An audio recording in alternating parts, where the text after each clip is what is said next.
Hello students, welcome on my YouTube channel. How are you? I hope you all are doing your studies well. Today we will study another new chapter, that is force and machines. In this chapter we will study about force, energy and simple machines. Let's start the chapter. We perform many actions daily that involve push और पुल. हम daily ऐसे actions करते हैं जिनमें push की या पुल की ज़रूरत पड़ती है. For example pushing cart, pushing a door and pulling the chair are actions that need push और पुल. डेली हमारी लाइफ में हमने देखा होगा हम दरवाजे को पुश करते हैं, चेयर को पुल करते हैं. What are these are examples of push and pull. So now we will study this activity time. Here in the activity time you can see push or pull helps to change the shape of an object. Push और pull क्या काम करता है? It can change the shape of an object. See this boy, he is holding one object. अगर हमने इस पे push लगाया, pull किया इसको, तो क्या होगा? इसका shape change हो जाएगा. Is it clear to you? Second, push or pull helps to make the dash of moving object. Dash means change the direction. Agar see this boy, he will push the ball and the direction of the ball will be changed. This is the rule of push and pull. In the third example we can see push or pull helps to move an object. Push or pull की वजह से the object will be moving. It is used to move an object. So these are examples of push and pull. What we can do with the help of push and pull.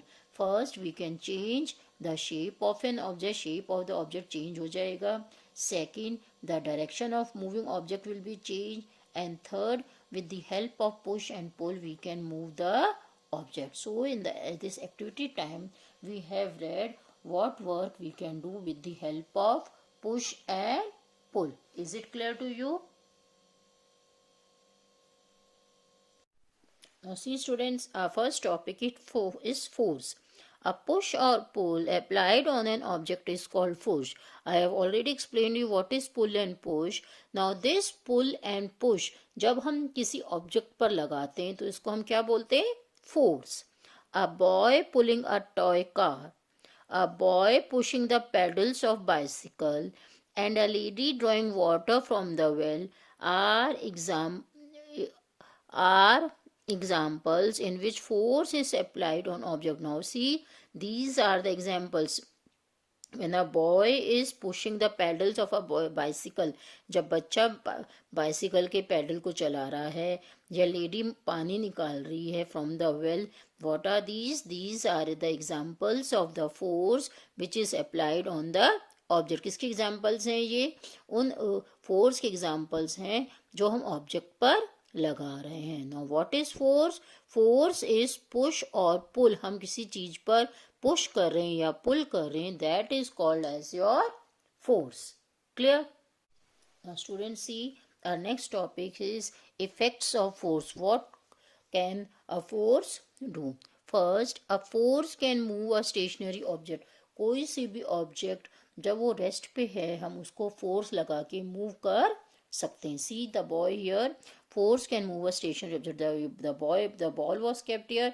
The boy is putting the force on the ball and the ball will start moving. Is it clear to you?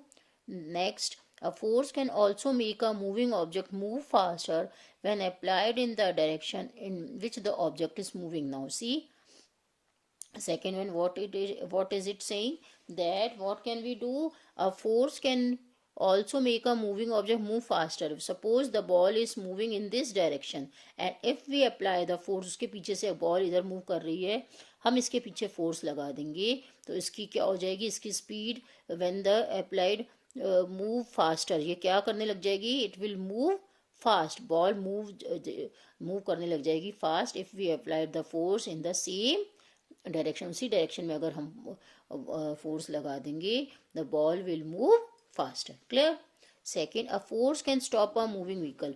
मान लो अगर ball move कर रही है, हम इसके आगे force एकदम से लगा देंगे, द बॉल में stop. Is it clear? Next, a force can also slow down a moving object when applied in the opposite direction in which the object is moving. या तो वो, अगर हमने उसके ऑपोजिट डायरेक्शन में फोर्स लगाया तो मूविंग ऑब्जेक्ट रुक जाएगी, स्टॉप हो जाएगी, और it will slow. Next work क्या बताया है इसका कि force can also slow down the motion of an object. अगर हम कोई ऑब्जेक्ट बॉल मूव कर रही है इस डायरेक्शन में, हमने इसके इधर फोर्स लगा दिया, इसके ऑपोजिट डायरेक्शन में इधर मूव कर रही है, हमने इसके ऑपोजिट डायरेक्शन में फोर्स लगा दिया, then it will slow down the moving object. उसकी बॉल की स्पीड कैसी हो जाएगी? स्लो हो जाएगी. या तो टोटली स्टॉप कर देगा फोर्स उसको, या उसके डायरेक्शन को, उसके मूवमेंट को स्लो कर देगा. Is it clear to you? A force can change the direction of moving object. Now see, it can also change the direction of moving object. Here the ball is racket, or sorry, this cock is coming or ball is coming. When force is applied to it, it will change the direction. हम जोर से force लगाया तो ये ball यहाँ आते आते इस वापस इधर आ जाएगी. In this way, force can change the direction of a ball. Next, a force can change the shape of an object. हम फोर्स लगा के see when the pot is made, by putting the force we can change the direction of the object. Is it clear to you? Our next topic is types of forces. There are many types of forces. Let us read them one by one. First is gravitational force or gravity. Now see, the force that attracts object to the center of the earth is called gravitational force or gravity. ऐसा force जो earth के अंदर होता है and it attracts all the things to the earth. Now see, the apple which is falling, it will fall on the earth because there is a force in the earth, and the force of the earth is known as gravitational force or gravity. Gravity is a force that makes things falls to the ground. Now see, इस gravity की वजह से सारी चीजें जो ऊपर जाती हैं, they all come to the earth. When an apple falls from the tree, it falls towards the ground. जब एप्पल गिरता है ट्री से तो नीचे गिरता है, ऊपर गिरता है. आपने देखा वो एप्पल को ऊपर गिरते हैं? No. The bird when they die, जब पंछी मर जाते हैं ऊपर आसमान में, they also come to the earth because the gravitational pull, it is very strong, it attracts everything towards itself. When we throw a ball in the sky, it also falls to the ground after going up to some height. अगर हम ball ऊपर फेंकते हैं, आपने देखा होगा ball भी ऊपर जाके हाइट पे जाके वापस नीचे ही गिरती है because gravitational force of the earth is very strong and it attracts everything towards itself. And this gravitational force is the force of the earth. Now see students, our next force is magnetic force or magnetism. The force by which a magnet push or pulls iron object or another magnet is called magnetic force. Magnetic force you can see in the magnets. आपने देखी ना magnets. The force of magnet is called as magnetic force. इस magnetic force से what does magnet do? It pulls or pushes iron objects और another magnet. Magnetic force की वजह से magnet क्या करती है? आयरन ऑब्जेक्ट्स, लोहे के ऑब्जेक्ट्स को अपनी तरफ खींचती है या पुश करती है. Is it clear to you? Next is muscular force. When we push or pull something, we are applying muscular force. हम किसी चीज को पुल करते हैं या पुश करते हैं, हम क्या अप्लाई करते हैं? muscular force. Muscular force is applied in opening a door. हमने डोर ओपन किया है. Kicking a football, हम फुटबॉल को किक कर रहे हैं. Plucking fruits from the tree, और जब हम ट्री से फ्रूट्स तोड़ रहे हैं, what we are applying is we are applying the force of our muscles, and force of our muscles are known as muscular force. Is it clear to you? Next is electrostatic force. Electrostatic force. tear a paper into tiny pieces. हम paper को लेके small pieces में काट देंगे, तोड़ देंगे. Run a comb through dry hair. हम क्या करेंगे, कंघी को जो ड्राई हेयर है उस पर रगड़ लेंगे. Now bring the comb closer to the tiny bits of paper. फिर क्या करेंगे, कोम को, कंघी को कहाँ लाएंगे, जो कागज के टुकड़े हमने छोटे छोटे करें. The bits of paper click to the stick to the comb. Bits of paper, जो पेपर के टुकड़े हैं, कंघी से चिपक जाएंगे. This happens because of electrostatic force. ऐसा क्यों हुआ, due to the electrostatic force. तो कौन सा फोर्स आ गया आपके कंघी में, electrostatic force. Some materials when rubbed with other materials get changed. हम ये what is electrostatic force? Electrostatic force states, electrostatic force से पता पड़ता है कि जब हम किसी मटेरियल को दूसरे मटेरियल से रगड़ते हैं, रब करते हैं, it change, the other materials get change, उसके अंदर कोई फोर्स आ जाता है. This change materials either attract और रिपेल अदर ऑब्जेक्ट्स. और चेंज मटेरियल होता है, ये क्या करता है, दूसरे ऑब्जेक्ट्स को या तो अट्रैक्ट करता है, अपनी तरफ खींचता है, या रिपेल करता है. Here the comb gets charge due to running through the dryer. इस एग्जाम्पल में हमारा जो कोम था, कंघी थी, वो क्या हो गई, चार्ज हो गई. कौन सा फोर्स आ गया उसके अंदर, electrostatic force. When running through the dry hair, जब हमने उसको ड्राई हेयर पर फिर उसको रगड़ा, तो कंघी के अंदर कौन सा फोर्स आ गया, electrostatic force. And attracts tiny bits of paper. इस वजह से कंघी किसको अट्रैक्ट करने लग गई, कागज के टुकड़ों को. Is it clear to you, electrostatic force. Next is friction और frictional force. The force that acts between two objects when they are in contact with each other is called friction. देखिए, ऐसा फोर्स जब दो objects, दो चीज़ें आपस के में कांटेक्ट में होंगी, उनके बीच में जो फोर्स होगा, that is called as force of friction. Friction stops और slows down the movement of object across a surface. Friction ये क्या करता है, ड्यू टू फ्रिक्शन जो भी ऑब्जेक्ट्स हैं, दो ऑब्जेक्ट्स हो, या तो वो स्टॉप हो जाएंगी, फ्रिक्शन स्टॉप्स, या स्टॉप कर देता है या स्लो कर देता है down the movement of objects across a surface.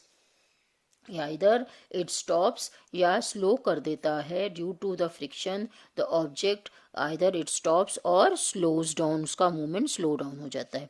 For example, when you stop pedalling your bicycle.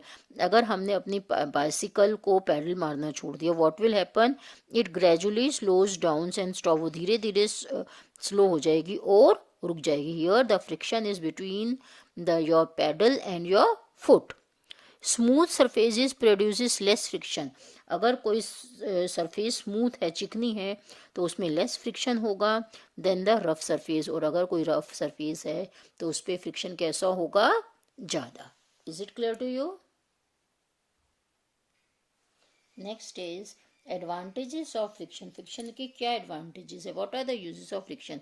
The friction between the feet and the ground makes possible for us to walk. हमारे feet में sorry और ground के बीच में friction है, so we can move, तभी हम walk कर सकते हैं, तभी हम मूव कर सकते हैं. We cannot walk easily on ice. हम आइस पे, वेट फ्लोर, फर्श अगर गीला हो, और very smooth floor, because there is less friction, क्योंकि उसके बीच में फ्रिक्शन बहुत कम है. हाँ, so we cannot move on ice. Ice पे हम मूव नहीं कर सकते, गीले फर्श पे हम मूव नहीं कर सकते, और स्मूथ फ्लोर पे हम मूव नहीं कर सकते, because there is less friction. Now the main work, so the advantage of friction is friction help us to move on the ground. Is it clear to you? Second, the friction between the road and tires of vehicles make them move on the road. जब friction between road and the tyres, road और tyres के बीच में friction होगा, किसी भी vehicle के tyre में और रोड में फ्रिक्शन होगा, so that vehicles move on the road. This is the picture of first example. Friction help us to walk, and second is friction helps vehicle to move. This is picture of second example, and this is picture of first example. Third, friction between the paper and the pen help us to write on the paper, हमारे इस pen के बीच में friction और paper के बीच में friction की वजह से ही हम इस पे पेपर पर लिख सकते हैं। See, friction help us to hold pen और पेंसिल इन आवर हैंड्स, हमारे फ्रिक्शन की वजह से ही हम पेन को या पेंसिल को हाथ में पकड़ सकते हैं। Due to friction between this pen and the hand, we could not hold a pen और pencil in our hands without the friction, अगर इन दोनों के बीच में फ्रिक्शन नहीं होगा, can we hold this? No, we can not hold it, because of the friction only we can hold a pen और a pencil in the hand.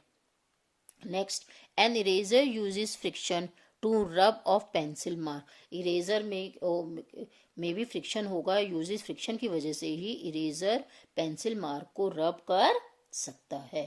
So all these are examples of, or you can see these are advantages of a friction. Our next topic is disadvantages of friction.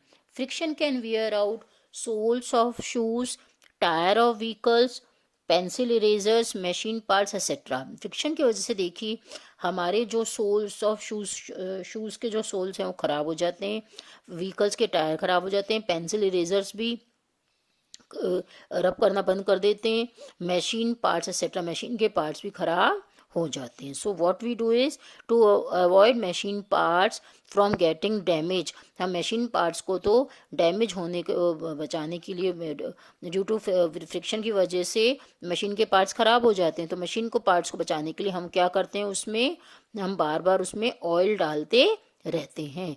Lubricants reduce friction. Lubricant की वजह से, oil की वजह से friction हमारा कम हो जाता है. Is it clear to you? मैंने आपको पहले भी बताया था, आपको स्मूथ सरफेस पे what happens, the friction is less. Friction की वजह से हमारे मशीन पार्ट्स ख़राब हो जाते हैं, इसलिए हम मशीन पार्ट्स में क्या डालते रहते हैं, बार बार ऑयल डालते रहते हैं, सो दैट फ्रिक्शन में रिड्यूस एंड मशीन में वर्क लॉन्गर. और आपने देखा होगा फ्रिक्शन की वजह से हमारे जो शूज़ के सोल हैं वो जल्दी घिस जाते हैं, पेंसिल इरेजर घिस जाता है, व्हीकल्स के टायर भी घिस जाते हैं due to the friction. This is disadvantages of friction. Friction makes it difficult to slide heavy loads across the floor. Friction की वजह से हम जो हैवी लोड है उसको हम फ्लोर पर नहीं चला सकते, नहीं घिस सकते, बिकॉज फ्रिक्शन की वजह से इतना फ्रिक्शन हो जाता है कि लोड को हम खींच ही नहीं सकते. This is a disadvantage of friction. Rubbing of two surfaces together generates heat due to friction. हम दो सरफेस को इकट्ठे घिसेंगे तो उसमें क्या हो जाएगा, रब करेंगे तो उसमें हीट पैदा हो जाएगी due to friction. Rub your palms together to feel the heat generated due to friction. हम दोनों अपने हाथों को इकट्ठे घिसेंगे, what will happen, due to the friction heat will be generated, heat पैदा हो जाएगी. Heat produce due to friction can cause damage to the machine. इस वजह से जो अगर हम मशीन को अगर उस पर फ्रिक्शन की वजह से जो हीट प्रोड्यूस होगी, it can damage the machine parts. So these are disadvantages of the friction. Is it clear to you? That's all for today. Have a nice day.